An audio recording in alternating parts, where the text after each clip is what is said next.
में खुद मंजू चौधरी ने खुलकर मीडिया के सामने विधानसभा चुनाव के दौरान ये कहा था कि मुझे जिताने के लिए कोई आगे आए या ना आए, लेकिन राव इंद्रजीत सिंह मेरा समर्थन बिल्कुल करेंगे। और ये समर्थन मिला भी मंजू चौधरी को, क्योंकि देखिए जहां अहिरवाल की बेल्ट पर सिर्फ भारतीय जनता पार्टी ने सभी सीटों पर जीत हासिल की, लेकिन यही एक सीट है जो कांग्रेस पार्टी के खाते में जाती है, नागल चौधरी की, जिसपे अभय सिंह यादव चुनावी मैदान में थे। समर्थक मनोहर लाल खट्टर के माने जाते हैं और ऐसे में माना गया कि राव इंद्रजीत सिंह ने साफ शब्दों में यह भी कह दिया था कि वो अभय सिंह यादव को जिताने के लिए ना तो प्रचार करेंगे और ना ही कि राव इंद्रजीत ने ये बात कही थी कि भाई हर बार जो है जो अहिरवाल बेल्ट है बीजेपी को चुनाव न सिर्फ जिता रही बल्कि सत्ता में लेकर आ रही है, लेकिन बावजूद इसके इस क्षेत्र से कोई भी मुख्यमंत्री नहीं बनाया जाता। तो क्या उसकी जो टीस है अब वो राव इंद्रजीत के मन में जो रही है, क्या उभर के सामने आ गई, और क्या यहाँ से अब राव इंद्रजीत की मुख्यमंत्री बनने की जो लालसा एक समय रही है, क्या एक बार फिर? क्रिकेट के खेल में अक्सर देखा जाता है कि गेंदबाज जब फुल टॉस बॉल फेंकता है तो बल्लेबाज उस पर एक लंबा शॉट लगाने का प्रयास करता है और उस शॉट को लगाने के चक्कर में कई बार बल्लेबाज कामयाबी हासिल भी कर पाता है और कई बार गेंदबाज का शिकार भी हो जाता है। दरअसल राजनीतिक तौर पर भी कुछ ऐसा ही होता हुआ इन दिनों हरियाणा की राजनीति में दिखाई दे रहा है। हरियाणा भारतीय जनता पार्टी के कद्दावर नेता राव इंद्रजीत सिंह ने आरती राव के चंडीगढ़ आवास पर एक डिनर बैठक बुलाई। उस बैठक में अहिरवाल के तमाम नेताओं को आमंत्रित किया और उस आमंत्रण के बाद लगातार ये सवाल उठ रहे हैं कि क्या राव साहब अब आने वाले वक्त में कोई बड़ा तख्तापलट करने की रणनीति बना चुके हैं। दरअसल बता दें आपको कि राव इंद्रजीत सिंह ने तो लगातार ये कहा ही है कि उनके राजनीतिक करियर में 45 सालों के सफर में उनके साथ बार बार नाइंसाफी हुई है, लेकिन अब भूपेंद्र सिंह हुड्डा की तरफ से भी ये कहा जा रहा है कि भारतीय जनता पार्टी की सरकार ने राव इंद्रजीत सिंह के सियासी कद का इस्तेमाल करते हुए उनके साथ नाइंसाफी की है, क्योंकि राव इंद्रजीत सिंह का 11 बार पार्लियामेंट्री या फिर असेंबली इलेक्शन लड़ने का अनुभव है, 7 बार लोकसभा का चुनाव जीते हैं, 4 बार हरियाणा की विधानसभा भी पहुंचे हैं, हरियाणा की विधानसभा में भी मंत्री रहे हैं, इस वक्त केंद्र में भी कैबिनेट मंत्री हैं, लेकिन उन्हें जिस चीज की आवश्यकता थी, जिस सीएम कुर्सी की आवश्यकता थी, बीजेपी ने उन्हें सब्ज बाग के सपने जरूर दिखाए, लेकिन उन्हें उस कुर्सी तक नहीं पहुंचाया गया। जबकि पहली बार विधायक बनने वाले नेताओं को हरियाणा के मुख्यमंत्री बन जाने तक का सौभाग्य प्राप्त हुआ। कहीं ना कहीं निशाना भूपेंद्र सिंह हुड्डा का प्रधानमंत्री नरेंद्र मोदी और अमित शाह पर था, तो दूसरी तरफ देखा जाए तो निशाना मनोहर लाल खट्टर पर भी था। मनोहर लाल खट्टर ही वे शख्स थे जिन्होंने 2014 का विधानसभा चुनाव करनाल विधानसभा सीट से लड़ा, वहां से उन्हें जीत मिली और जीत मिलते ही जिस तरीके से मुख्यमंत्री की कुर्सी पर विराजमान हो गए, इसके बाद बड़े बड़े राजनीतिक सूरमा जो भारतीय जनता पार्टी में थे उनके होश उड़ गए। यहां तक कि रामविलास शर्मा उस वक्त तत्कालीन प्रदेश अध्यक्ष भारतीय जनता पार्टी के होते थे और तत्कालीन प्रदेश अध्यक्ष होने के नाते उन्हें उम्मीद थी कि उन्हें सीएम बनाया जाएगा, क्योंकि कद्दावर नेता हैं, लेकिन उन्हें भी इस कुर्सी से दूर ही रखा गया। अब भूपेंद्र सिंह हुड्डा की तरफ से यह कहा जाना कि राव इंद्रजीत सिंह के साथ ये नाइंसाफी है, उनके सियासी कद के साथ भारतीय जनता पार्टी केंद्रीय संगठन ने, राज्य संगठन ने नाइंसाफी की है और जिसको लेकर वो लगातार खुले मन से कई बार ये बातें कह भी चुके हैं कि मेरी मुख्यमंत्रियों से तो इसलिए नहीं बनती है क्योंकि मुख्यमंत्री मेरी बात को तवज्जो नहीं देते हैं और उसके बाद अनबन हो जाती है। लेकिन अब आने वाला वक्त, क्या कांग्रेस पार्टी में वापसी का वक्त है राव इंद्रजीत सिंह का? क्या कांग्रेस में ही अपना सियासी भविष्य देख रहे हैं? क्या आखिरी बॉल पर जो छक्का लगाने की कोशिश है उसमें कांग्रेस पार्टी में रहते हुए उन्हें सफलता हासिल हो पाएगी? ये तमाम सवाल खड़े हो गए हैं और न्यूज रूम में तमाम सहयोगियों से जानेंगे कि आखिरकार भूपेंद्र हुड्डा का ये संकेत देना, क्या कोई सियासी गुगली फेंकी गई है, क्या कोई सियासी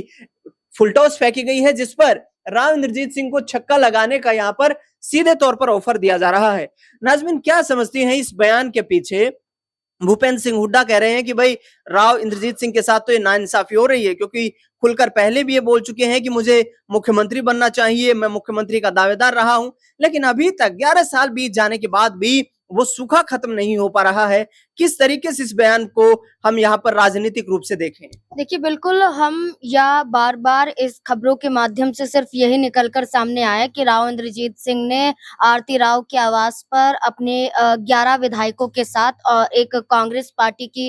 विधायक मंजू चौधरी के साथ डिनर पार्टी की हाँ। और रात्रि भोज किया। और इस रात्रि भोज के ज़रिए ये दर्शाया गया कि इसके राजनीतिक मायने ना निकाले जाएँ। ये सिर्फ हमने इसलिए आयोजन किया था क्योंकि आरती राव का ये नया आवास था। हाँ। लेकिन इसके बाद चर्चा होने लगी कि इससे पहले क्यों नहीं ऐसे हुआ, क्यों अचानक से आरती राव के आवास पर इन विधायकों को बुलाया गया। चलिए, आपने भाजपा के अपने अहिरवाल बेल्ट के विधायकों को इस डिनर में आयोजन किया, यहाँ पर निमंत्रित किया, लेकिन इसके बाद सवाल ये उठ रहे हैं कि कांग्रेस पार्टी के एक विधायक मंजू चौधरी को क्यों शामिल किया? आखिरकार इसके पीछे की वजह क्या है? मंजू चौधरी क्या राव इंद्रजीत का समर्थन करती है, ये वजह है, या कांग्रेस पार्टी को सहारा खुद राव इंद्रजीत सिंह देने वाले हैं, ये इसके पीछे की वजह है? ये आपने बखूबी कहा कि बीजेपी में आने के बाद राव इंद्रजीत सिंह लगातार उम्मीद जताते रहे। उम्मीद 2014 में भी थी,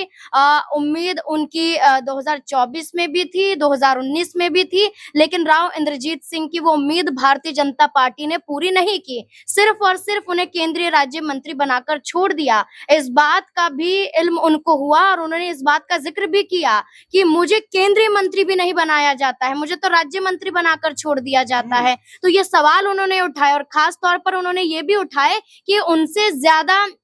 तवज्जो उन चेहरों को दी जाती है जो पहली बार चुनाव में उतरते हैं और पहली बार चुनाव में उतरकर या तो केंद्रीय मंत्री बन जाते हैं या मुख्यमंत्री कुर्सी पर बैठ जाते हैं। यानी कि राव इंद्रजीत सिंह ने साफ कह दिया था कि मुख्यमंत्री उन्हें बनना था, लेकिन भारतीय जनता पार्टी ने वो सपना राव इंद्रजीत का पूरा नहीं किया और इसी बात का जवाब भूपेंद्र सिंह हुड्डा भी दे रहे हैं कहीं ना कहीं। नाज़रीन, मैं रोकना चाहूंगा यहाँ पर एक और सवाल ये है कि अभय सिंह यादव ने भी ये कहा है कि मंजू चौधरी ने जो मुलाकात की है वो ये दिखाता है कि राव इंद्रजीत सिंह का नंगल चौधरी विधानसभा सीट को हराने के लिए कितना बड़ा योगदान रहा है, क्योंकि ये जो डिनर बुलाया गया है इसमें कांग्रेस पार्टी की विधायक मंजू चौधरी भी शामिल थी। अभय सिंह यादव के राव इंद्रजीत पर दिए गए इस बयान को कैसे देखती हैं? देखिए, इसमें कोई दोहराए नहीं है या इसमें कोई छुपी हुई बात नहीं है। इसमें खुद मंजू चौधरी ने खुलकर मीडिया के सामने विधानसभा चुनाव के दौरान ये कहा था कि मुझे जिताने के लिए कोई आगे आए या ना आए, लेकिन राव इंद्रजीत सिंह मेरा समर्थन बिल्कुल करेंगे। हाँ। और ये समर्थन मिला भी मंजू चौधरी को, क्योंकि देखिए जहां अहिरवाल की बेल्ट पर सिर्फ भारतीय जनता पार्टी ने सभी सीटों पर जीत हासिल की,